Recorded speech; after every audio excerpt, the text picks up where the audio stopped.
Sebrae. A força do empreendedor brasileiro.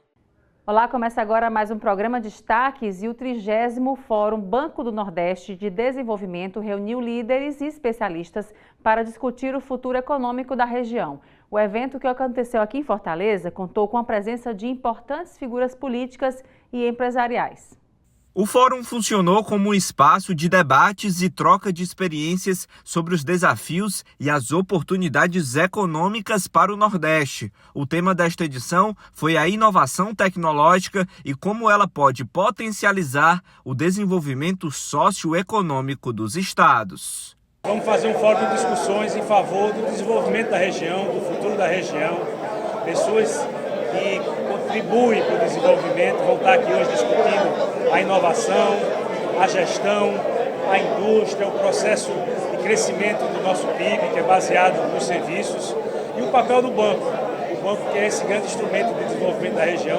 Vamos discutir também como a gente pode cada vez mais aprimorar os serviços. Então estamos muito animados para ter realmente um trabalho hoje voltado para a discussão do desenvolvimento da nossa região, com pessoas tão ilustres como a presidente aqui do Consórcio Nordeste, a governadora Fátima. Por aqui também foram apresentados casos de sucesso de empreendimentos financiados pelo Banco do Nordeste, evidenciando como o apoio financeiro tem sido crucial para a viabilização de projetos inovadores e sustentáveis. A principal presença foi da governadora do Rio Grande do Norte, Fátima Bezerra. Ela representou o Consórcio Nordeste, uma autarquia interestadual voltada para promover o desenvolvimento sustentável e integrado da região. Em nome do Consórcio Nordeste, aqui agradecer o honroso convite de participar de mais uma edição do Fórum de Desenvolvimento promovido pelo BNB.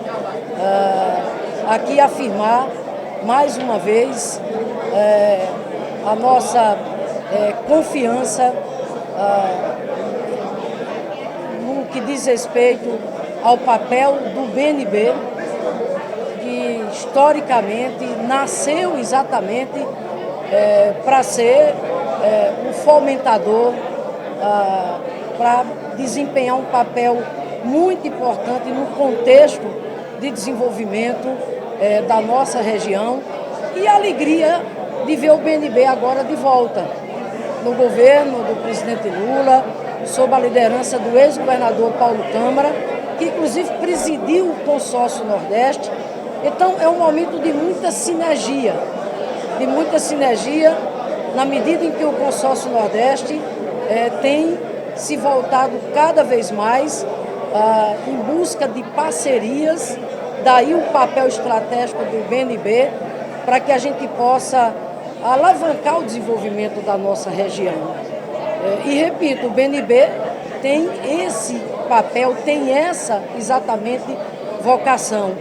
E destaco nessa atual conjuntura um grande desafio, uma grande oportunidade que está colocada para o Nordeste, que é o contexto da transição energética, levando em consideração o potencial extraordinário que o Nordeste tem no que diz respeito à produção das energias renováveis. Afinal de contas, o Nordeste responde por mais de 80% da produção de energia renovável no Brasil. O Rio Grande do Norte, em particular, está celebrando uma década do maior líder de produção de energia renovável. Agora, olhando essa fronteira do offshore, o hidrogênio verde, a produção de hidrogênio verde junto com outros derivados. Então, nesse contexto, repito, dessa agenda global imperativa de descarbonização do planeta, que um debate como esse se faz mais importante ainda, pelo quanto, repito, de parceria, de sinergia, o Consórcio Nordeste vai avançar junto ao BNB. A 30ª edição do Fórum Banco do Nordeste de Desenvolvimento marcou a semana de celebração dos 72 anos de criação do BNB. A discussão mostra que o banco está antenado às mudanças e às atualizações tecnológicas. O encontro ficou marcado ainda pela consolidação de um acordo de cooperação que tem como objetivo estruturar projetos para apoiar os estados da região. O Rio Grande do Norte está firmando com o BNB hoje exatamente um acordo de cooperação, quando o BNB agora vai também trazer a sua contribuição no que diz respeito à estruturação de projetos para apoiar exatamente os estados no que diz respeito à agenda das PPPs e das concessões. E o Rio Grande do Norte vai começar exatamente pelo Rio Grande do Norte, com essa PPP voltada para a eficiência energética, mas também estamos discutindo já parcerias público-privados, repito, com a orientação, com os estudos desenvolvidos pelo BNB, que é isso que esse acordo vai promover, também na área da cultura, na área da educação, etc.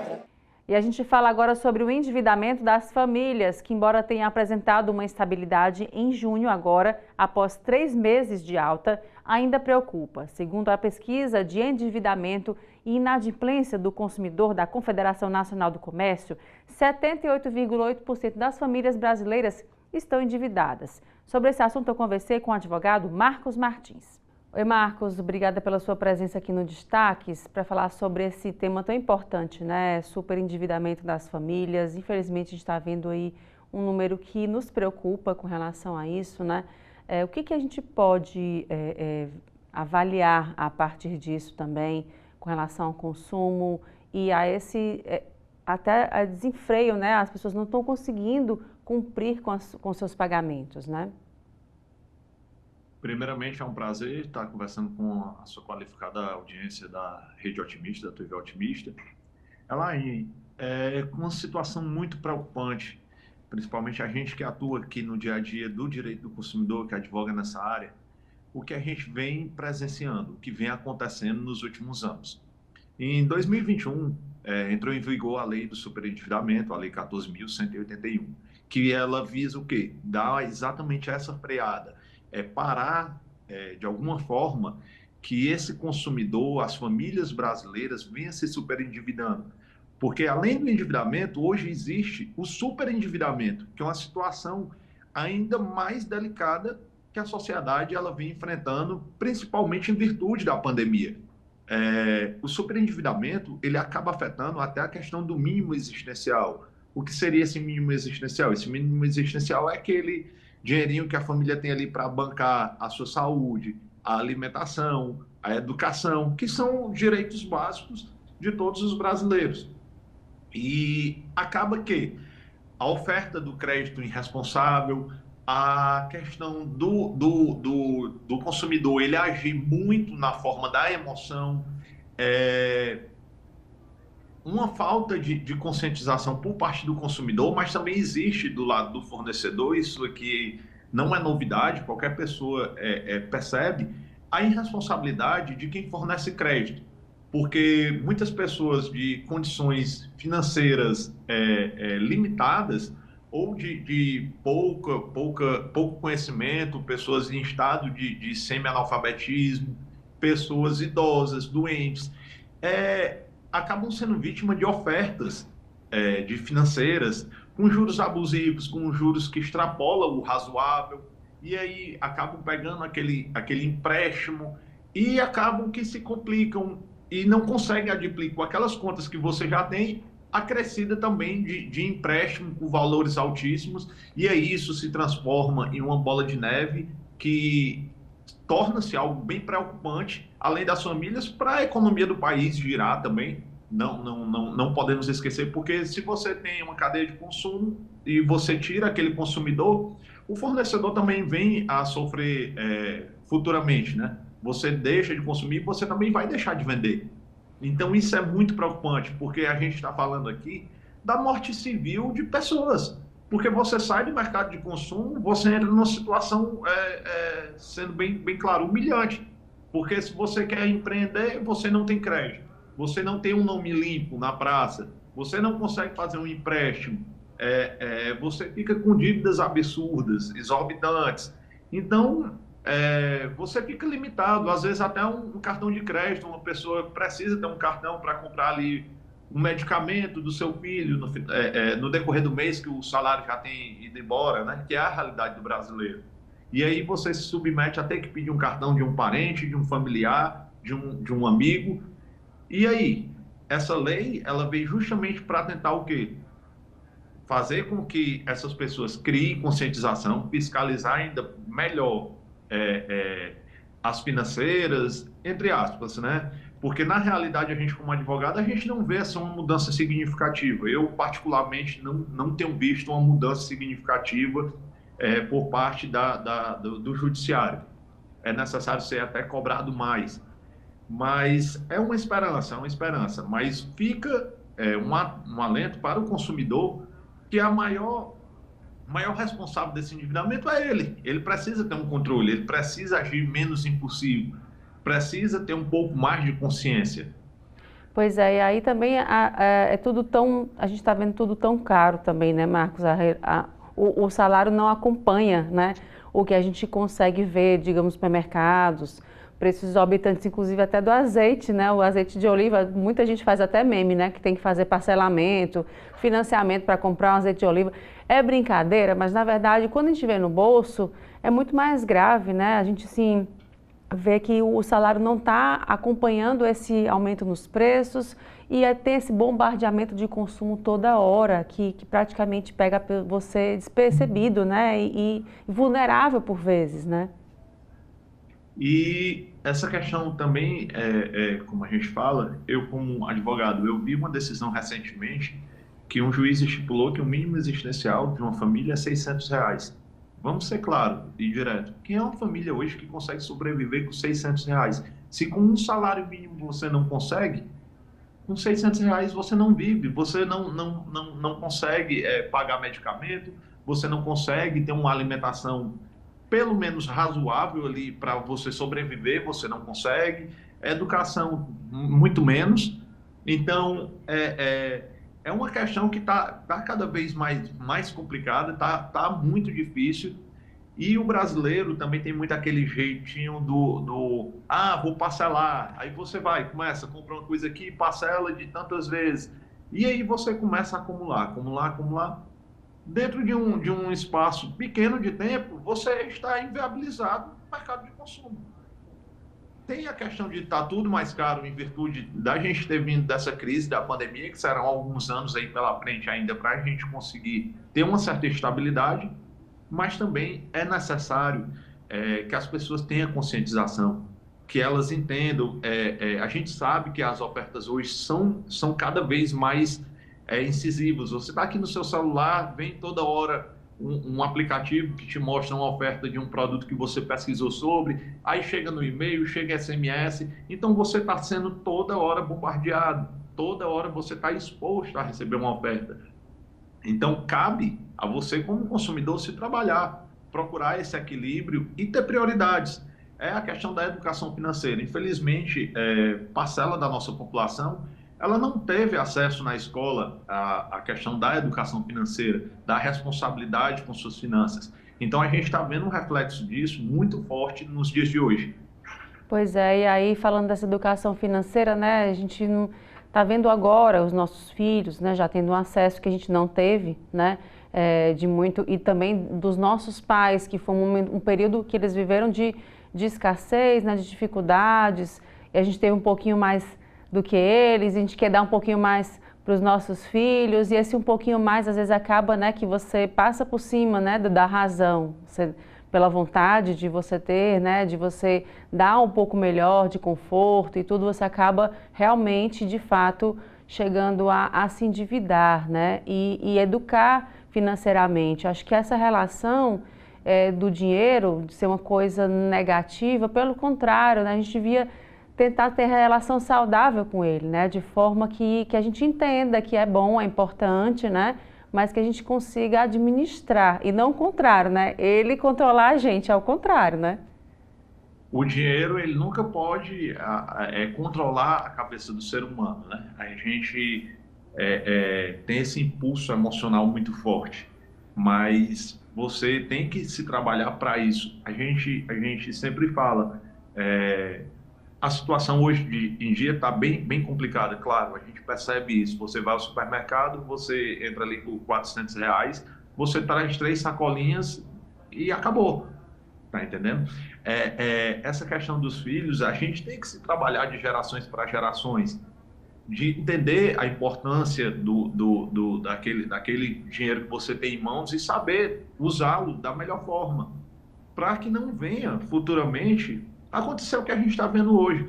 Muitas vezes assim, de partir o coração, eu falo assim até pessoal, chegar cliente aqui no escritório, você vê pai, mãe chorando porque não consegue mais botar na mesa o almoço do filho, não consegue pagar ali a escola do filho no final do mês. É desesperador. Então, cabe hoje, já que a gente não tem uma forte, não diria que seja uma forte fiscalização, mas um trabalho mais rígido em cima dessa questão das publicidades, das ofertas. Então, trabalhar melhor a cabeça do cidadão. O cidadão, ele tem que se conscientizar, que é ele por ele. Ele tem que ter controle daquele valor qual ele recebe e gastar um pouco menos do que aquilo que ele recebe. A questão sempre de um consumo responsável. É isso, a gente tem que ter sempre o controle, equilíbrio, né? Nunca é demais. Tudo nessa vida a gente tem que tentar fazer o equilibrar dos pratos aí para tudo dar certo, né? Senão acaba adoecendo e isso não é o que a gente quer, né? Acaba o nosso bolso adoecendo, a gente também compromete toda uma família, né? Compromete sonhos que a gente podia estar resolvendo, né? Realizando. Tão importante realizações, né? Mais com o pé no chão, né? Importante demais realizações e só um detalhe, essa questão da lei, ela traz de forma mais esclarecida hoje, também a gente tem que dar César o que é de César. Quando você contrai um empréstimo, por exemplo, você sabe hoje quanto é que você vai pagar no final do mês, você sabe quanto é que você vai pagar no final total de juros, de encargos, de multa por atraso. Hoje é tudo bem melhor especificado, tem uma certa facilidade de você, como consumidor, você conseguir reconhecer aquilo que você está pagando. Porém, ainda a gente vê muito, tipo aquele jeitinho brasileiro, deixa para lá que depois eu resolvo. Pega o dinheiro aqui e gasta, e aí você acaba comprometendo os seus sonhos, acaba comprometendo a vida de uma família, você acaba comprometendo até a sua vida pessoal por uma irresponsabilidade, uma desorganização, como a gente vem falando aqui na questão do superendividamento, e trazendo reflexos, infelizmente, terríveis para famílias, para a população no geral, para a própria economia do país. É isso, Marcos. Muito obrigada mais uma vez pela conversa e até uma próxima oportunidade. Eu agradeço a você e estamos sempre à disposição. E agora o intervalo, a gente volta em instantes com mais destaques.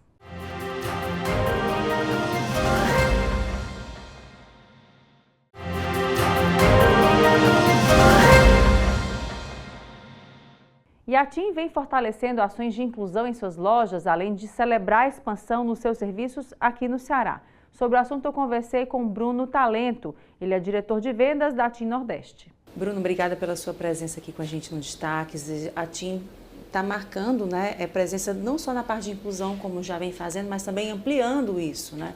Aqui em Fortaleza vocês inauguraram recentemente uma loja que mostra um pouco disso. Né? Como é que foi pensado esse para além da inclusão, né? Mais ainda do que você já faz, do que vocês já fazem no caso? Sim, Elaine, primeiro, obrigado pela oportunidade de poder conversar de novo com as pessoas aqui do estado do Ceará e de Fortaleza, que é um estado extremamente importante, estratégico para a TIM, e que ao longo da sua história tem se preocupado muito com essas pautas ambientais, sociais e de governança. Essa pauta social faz parte do nosso propósito, faz parte do nosso DNA. A TIM é uma empresa para todos. E essa loja que nós estamos reinaugurando agora, que nós reformamos, ela vem dentro desse conceito.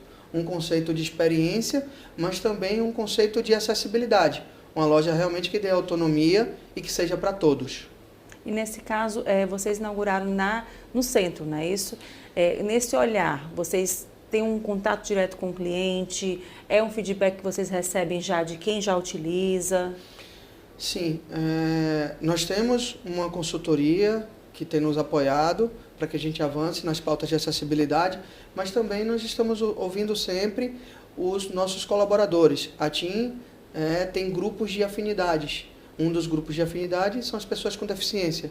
Então, nesse grupo se fala e se pauta ações e estratégias para que a gente possa adotar dentro das nossas estruturas físicas e também nas demais ações da companhia. Essa loja, que é a Fortaleza Mais Diversa, ela traz esse conceito de ir além do que a legislação nos pede. Eu estava comentando no início que essa loja já na entrada, os clientes que vão ali na rua, na Barão de Stuart, já vão ter mais vagas prioritárias do que pede a legislação. Quando você tem acesso à loja, além do piso e da rampa, o cliente também vai contar com um mapa tátil. Então, a pessoa cega que chega na loja, ela tem a mesma autonomia de uma pessoa que não é cega. Todo o nosso atendimento também, ela está muito voltada para incluir mais pessoas. Então, pessoas obesas têm cadeiras apropriadas, pessoas com nanismo têm também cadeira apropriada para dar autonomia. E durante toda a experiência dentro da loja, eles vão contando com essa acessibilidade, com essa autonomia. A nossa sala Black, que é a sala de atendimento exclusivo, leva esse conceito também. O banheiro, que faz parte da legislação de lojas de rua, também segue com esse conceito. Todo o nosso caixa, a nossa área de experiência, enfim, é uma loja realmente que é para todos. Bruno, e além desse trabalho que vocês estão realizando, né? Aqui em Fortaleza foi a primeira loja. E nesse modelo, né? Quantas lojas tem já inauguradas aqui no Brasil todo? Bem, no Brasil nós já passamos de 10 novas lojas. E a nossa diretriz é que daqui para frente as reformas já tenham cada vez mais esse olhar. Todas as lojas já cumprem a legislação. Todas as lojas têm hoje atendimento em libras, não só as nossas próprias, como as nossas revendas. Mas essas lojas novas que estão sendo inauguradas já vêm com esse conceito de ter a experiência do cliente, mas também ele cumprir esse papel social, que é de ser um catalisador, um acelerador para que novas empresas, para que a sociedade tenha um olhar e uma atenção ainda mais voltado para esse público, para essas pessoas que precisam realmente dessa autonomia. Todos querem ter acesso à experiência, não só as pessoas, mas também as pessoas cegas, as pessoas que têm dificuldade de locomoção, as pessoas surdas, todas elas querem ter acesso às experiências. Então, a loja traz esse conceito, o conceito de ser um ponto de experiência de telecom, com acessórios, com aparelhos, mas ele traz também esse conceito de ser uma loja para todos os clientes, exatamente para pessoas que tenham alguma necessidade específica para poder ter acesso a essas experiências. Tá joia, Bruno. Pois obrigada mais uma vez pela conversa. Até uma próxima oportunidade.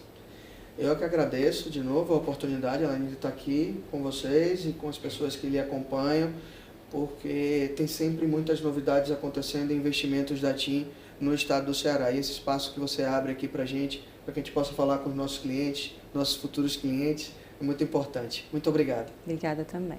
E o mundo foi afetado na última sexta-feira por uma interrupção cibernética global causada por uma falha em um dos sistemas de segurança da empresa norte-americana CrowdStrike.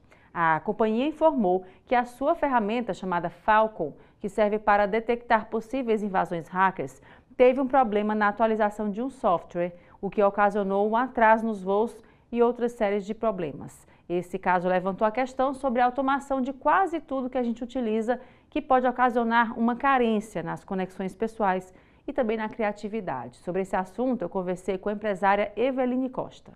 Eveline, obrigada pela sua presença aqui no Destaques, falando sobre conexões, criatividade, né? A gente viu aí recentemente esse apagão que teve, né, de uma atualização de sistema que mexeu com todo mundo, que mexeu com tecnologia, com voos, atraso em voos, enfim. O caso aconteceu, né? E com relação a isso, a gente indo mais profundo nesse assunto, como a gente está tão dependente de tecnologia, né? E quão é importante você ter a criatividade, criar conexões, né? O ser humano em si, né? Como é que a gente pode, a partir disso, nessa discussão, né? Pensar um pouco sobre, refletir um pouco sobre esse assunto. Pois é, Elaine, obrigada pelo convite.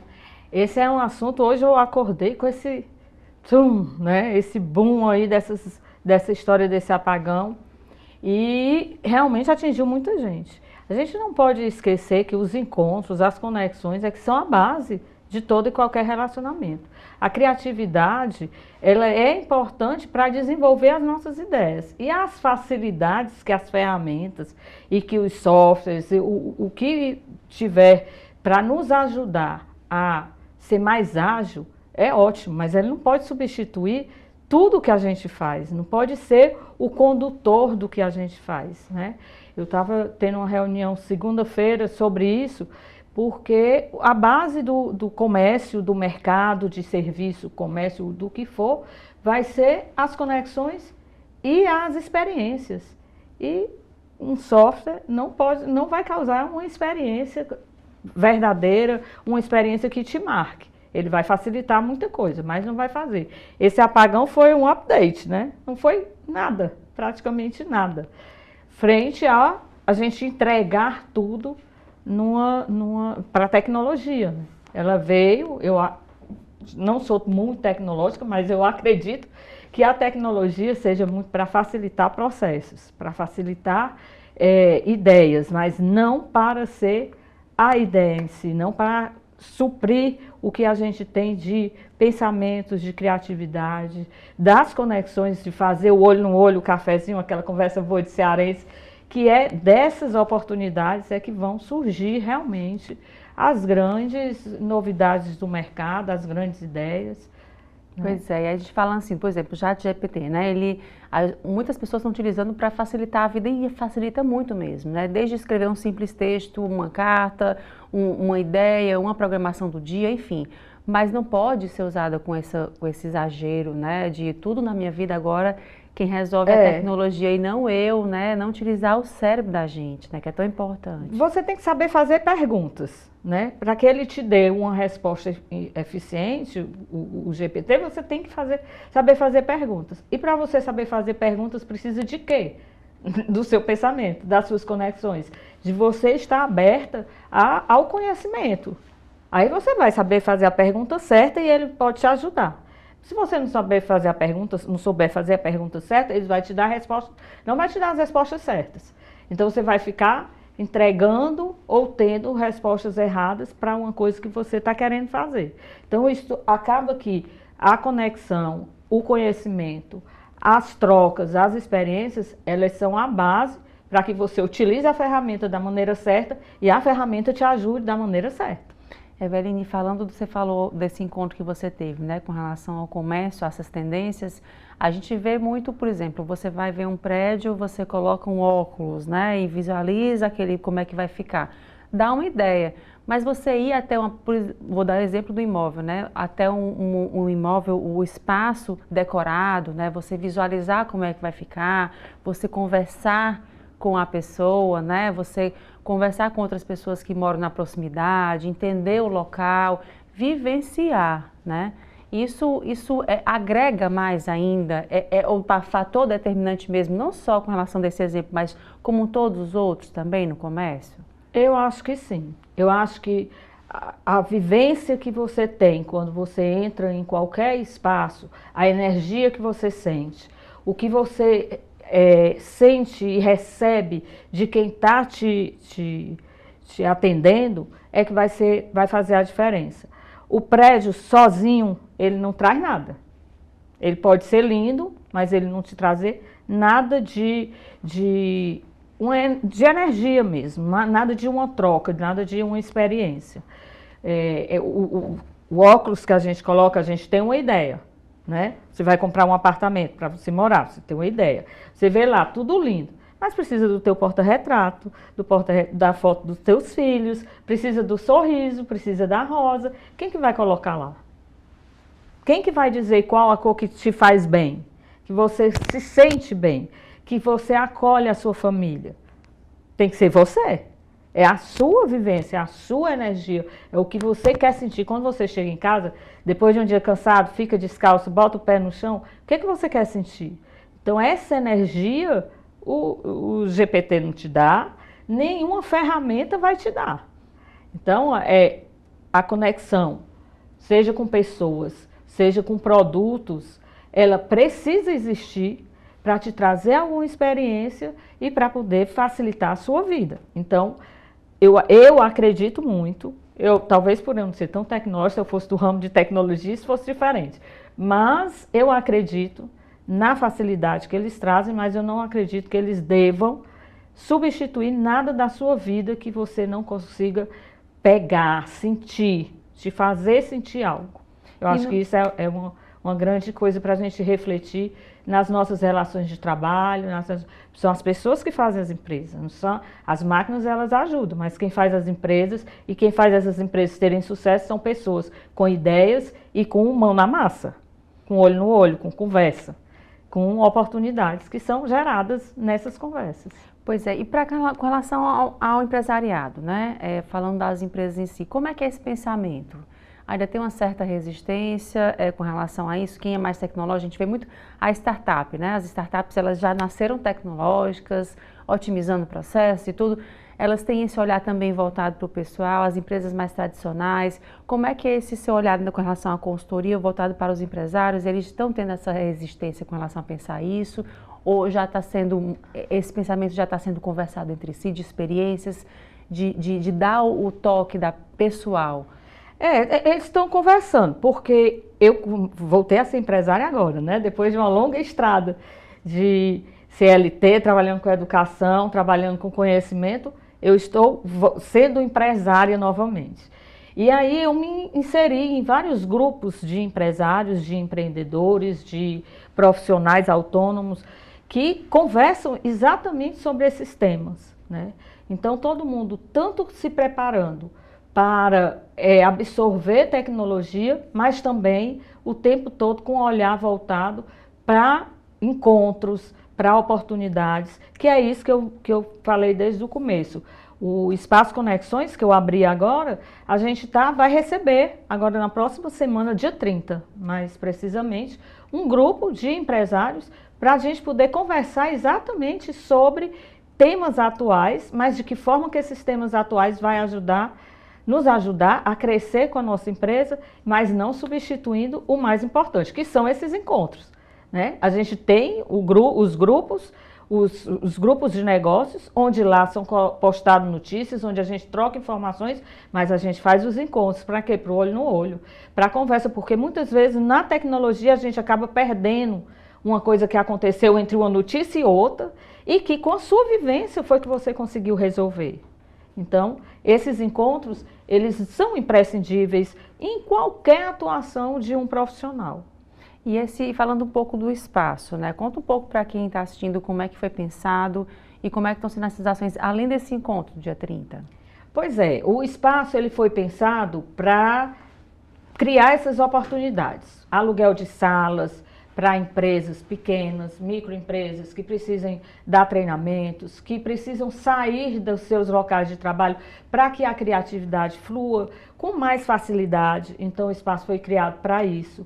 Foi criado para essas conexões, tanto que o nome é Espaço Conexões, a gente já pensando nisso, que a conexão é o mais importante para a base de relação, tanto comercial, profissional, como uma relação de amizade, de pessoas que querem desenvolver ideias comuns ou não, uma troca realmente. Então nós temos salas versáteis, mais acolhedoras, para que esse trabalho se desenvolva. E também o conhecimento, que eu já trabalhei muito tempo com conhecimento, eu não posso deixar o conhecimento de lado. A gente oferece cursos, oferece treinamentos e eu tenho um polo lá dentro, um polo de uma universidade em AD. Então, graduação e pós-graduações está lá disponível para todo mundo. Eu quero fazer o convite, quem quiser ir conhecer o Espaço Conexões, fica na Avenida Antônio Salles, é pertinho, super acessível para todo mundo, ali pertinho do Cometa, e é um espaço que é aberto para isso, para desenvolvimento de ideias, para conversas, para treinamentos, para reuniões estratégicas. Esse foi o conceito que a gente quis colocar no Espaço Conexões, Joia, Eveline, muito obrigada mais uma vez. Só para a gente encerrar aqui, como é que faz para encontrar vocês nas redes sociais, no site? Fica à vontade. Espaço Conexões Fortaleza no Instagram. O site ele está em andamento. E nós vamos estar agora no Dragão, eu queria te contar isso. Nós vamos estar lá apoiando o Dragão Fashion Summit, que é o braço de educacional do Dragão Fashion Festival, que começa na próxima semana, de 24 a 27, no Centro de Eventos. Quem quiser ir, vai lá conhecer, tudo gratuito, vai ser muito bacana, vai ter muita palestra bacana, muita troca de energia, troca de conhecimento, troca de experiências, fora os shows e os desfiles, tudo gratuito para a nossa cidade abraçar, mais uma vez, o DFB Festival, que é um evento nosso, do Ceará, criado para cá, para a nossa realidade local, e isso é muito bacana. Joia, obrigada mais uma vez, até uma próxima oportunidade. Obrigada a você. Obrigada. E agora o intervalo, a gente volta em instantes com mais destaques.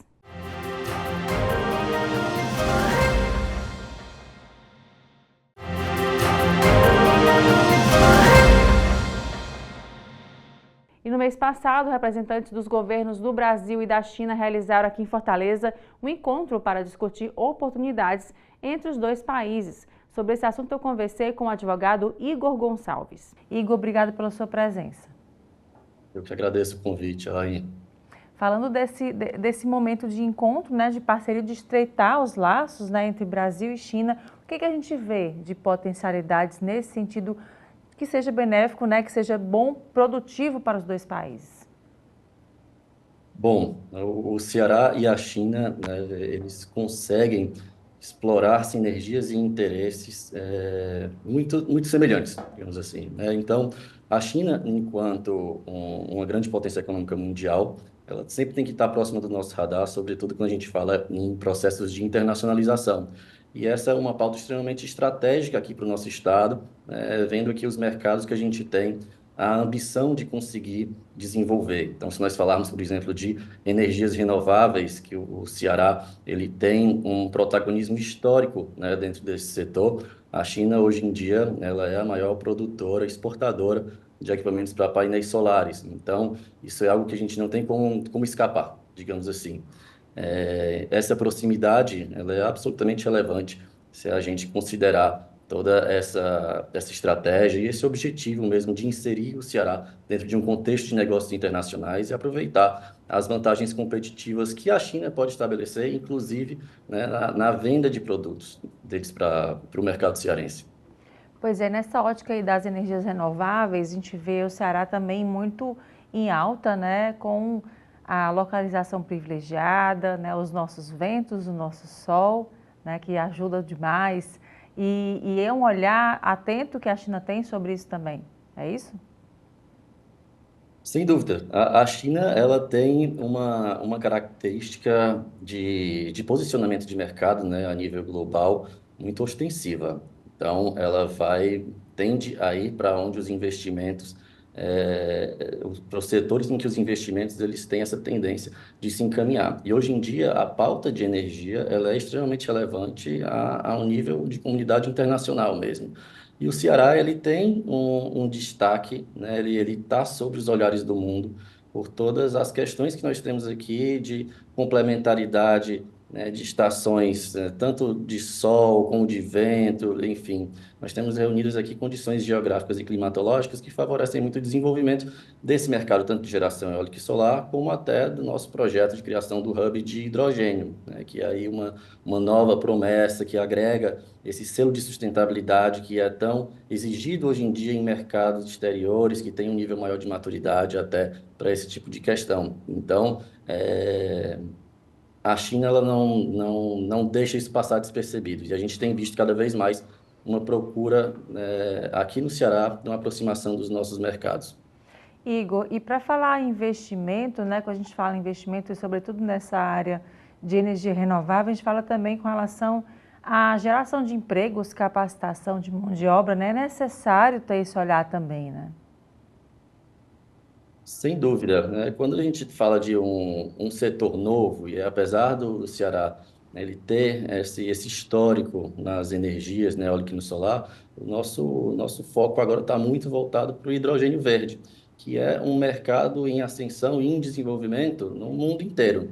Está todo mundo mais ou menos na mesma página, tentando desenvolver arcabouços regulatórios, tentando desenvolver tecnologias, tentando fazer com que isso aconteça, né, considerando todos os aspectos de vantagem ambiental e climatológica, enfim, que o hidrogênio verde ele pode ajudar a mitigar em relação às mudanças climáticas no mundo e à descarbonização. Então, quando a gente está diante de um mercado novo, toda essa parte de cooperação internacional para desenvolvimento de tecnologias, né, para formação e capacitação de mão de obra, é extremamente válida e necessário. O Brasil ele tem, inclusive, até uma legislação protecionista nesse aspecto, sobre a perspectiva imigratória. Existem algumas regras com relação à quantidade de mão de obra estrangeira que você pode contratar, alguns tipos de visto, por exemplo, eles têm um viés duplo, que o estrangeiro vem para desenvolver as atividades, mas também precisa desenvolver um plano de treinamento para a mão de obra local. A gente já viu isso aqui outras vezes, de outros mercados que a gente não tinha essa expertise, como na questão da siderurgia, e devemos passar por isso novamente, agora com o hidrogênio verde. Pois é, Igor, e falando sobre essas óticas, né, existem variáveis que podem fazer com que a China recue nesse sentido? O que a gente tem que ter de olho nisso? Olha, Elaine, a China não é um país que costuma recuar se ela entender que existem vantagens, sobretudo econômicas e financeiras. Até o momento, o desenvolvimento do setor de energias renováveis no Ceará, inclusive com a possibilidade de nós termos as energias offshore, né?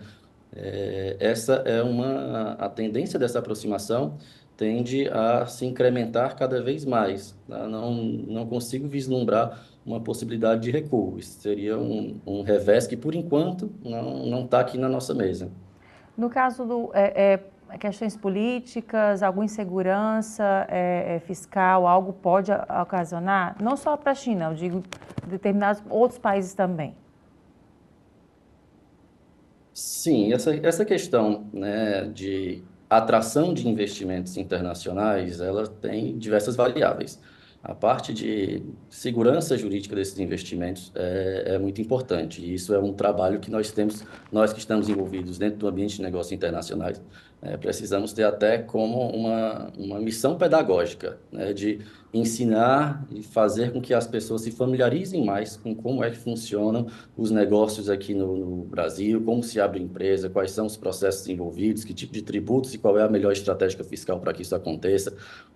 Mas você estando com uma assessoria, né, transversal nesse sentido, porque aqui envolvem muitas áreas de conhecimento.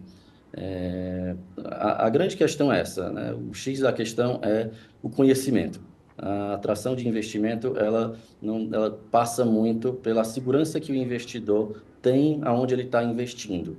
E é claro que sempre vão ter riscos, mas o ponto é você conhecer os riscos, que é a chave principal. O desconhecido é que acaba sendo um problema. Então, na medida que você está familiarizado, sabe onde está pisando, né, sabe quais são, né, os riscos que você está querendo escolher e colocando ele como uma variável no seu negócio, tudo tende a caminhar de uma forma muito mais, num ritmo muito melhor.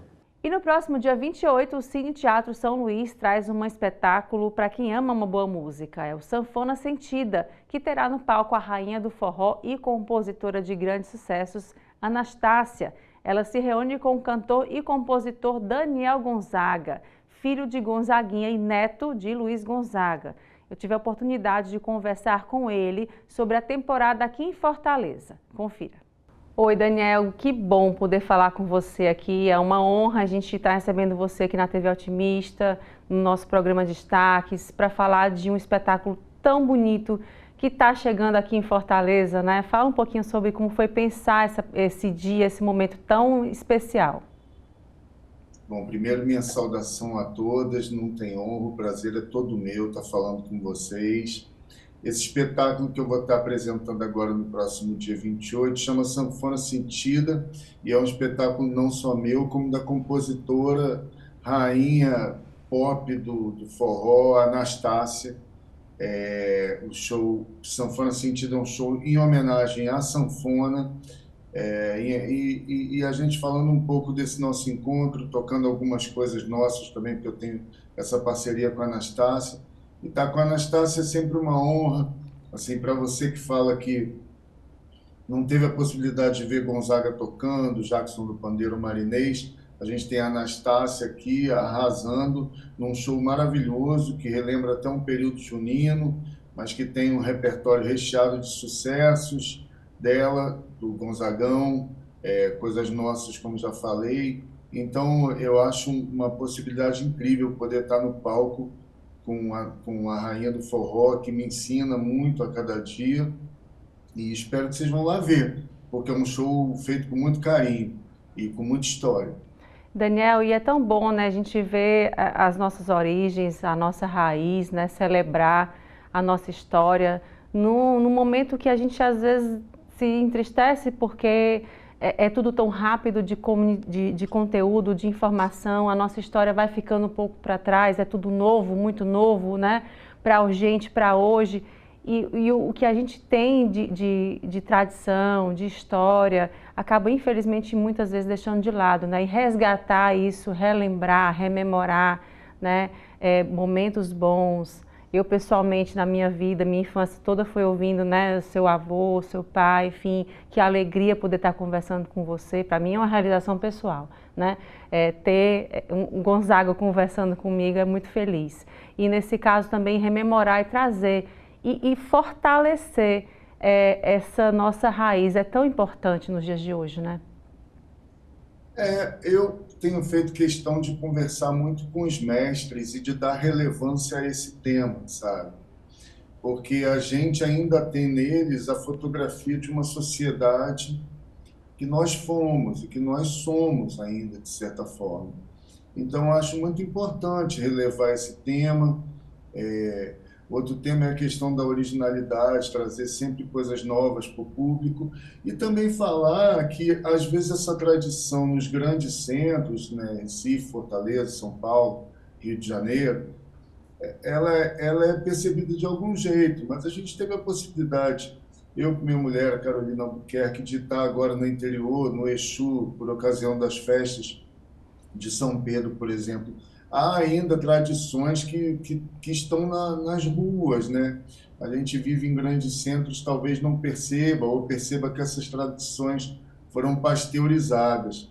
Mas, se você avançar um pouquinho para dentro dos estados, vocês vão ver que essas tradições ainda persistem, às vezes perseguidas, às vezes diminuídas, mas elas estão lá. Então, se a gente continuar a acender essa pequena fagulha, né, dessas fogueirinhas que são as tradições, as culturas brasileiras, a gente vai ter a grata surpresa de percebê-las presentes.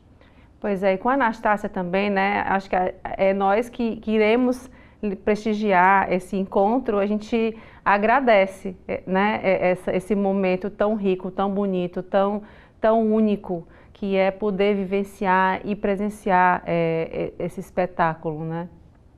A Anastácia, ela é incrível, ela tem mais energia que eu, ela canta todos os sucessos que você pode imaginar, com a mesma competência de sempre, uma afinação de enlouquecer qualquer um, e a gente se diverte muito no palco, a gente ri muito, nós somos realmente parceiros, não é um show feito para caça-níquel, nada disso, a gente tem realmente um prazer em estar junto, em compor, em ter piadas secretas no palco, em fazer o povo rir, e é um show muito dançante, muito agradável, no qual a gente conta várias histórias, não é um show engessado, muito pelo contrário, é um show para fazer dançar, é um show com a cara do Nordeste, certamente com a cara de Fortaleza. Pois é, e aí como é que foi pensado esse repertório? Porque acho que dá um dorzinho no coração, né, ter que escolher um repertório para aquele tempo de apresentação, né, você fica, poxa, eu queria colocar um pouquinho mais de repertório, né, de homenagear mais artistas, né? Foi bem complicado, mas a gente tem uma base de repertório e dependendo da cidade, ela pede, vamos mudar essa daqui por essa daqui, aí a gente muda, ou eu faço a mesma coisa. Mas só ela tem 850 músicas, né, para mais. Gonzaga tem outras 650, né? Nós juntos já temos 13. Então, assim, é bastante coisa para decupar. Mas pode ter certeza que os maiores sucessos estão ali, para a gente cantar junto, reviver. Tem Sede, tem Xodó, tem Assum Preto, tem Sanfona Sentida, tem todos os clássicos ali para a gente dançar bastante. Que joia, e façam mais, cada vez mais. A gente aqui agradece, viu? Vou lhe pedir para a gente já... Obrigada. E para a gente já encerrar aqui, queria que você fizesse o convite para quem está assistindo. Dia 28 agora está pertinho, para a gente celebrar vocês. Vamos lá, dia 28, no Cine Teatro São Luís. E vai ser um show incrível, com muita história, com muita coisa gostosa. Eu espero vocês. A Anastácia vai ficar muito feliz de vê-los. E é uma chance de vocês verem a Rainha do Forró, um dos principais nomes da composição brasileira ali, ao vivo, na sua frente, cantando para você.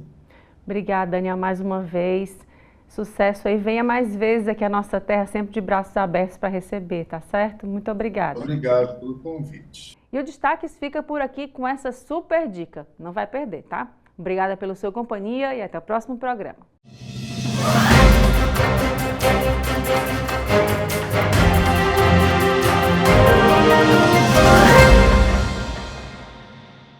Sebrae, a força do empreendedor brasileiro.